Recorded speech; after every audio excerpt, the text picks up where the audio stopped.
Seorang pekerja warung internet, warnet, diduga terjadi di Cina menerima sanksi tegas dari pihak manajemen tempatnya bekerja. Pekerja tersebut dihukum setelah kedapatan meminum langsung busa minuman bersoda milik seorang pelanggan yang meluap. Insiden tersebut bermula ketika wanita itu sedang menuangkan minuman Coca-Cola ke dalam gelas untuk disajikan kepada salah satu pelanggan.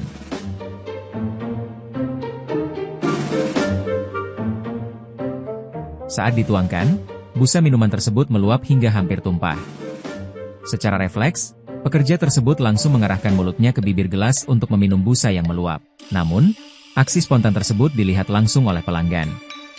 Merasa tindakan tersebut tidak higienis dan melanggar etika pelayanan, pelanggan tersebut langsung melayangkan protes keras kepada pemilik warnet.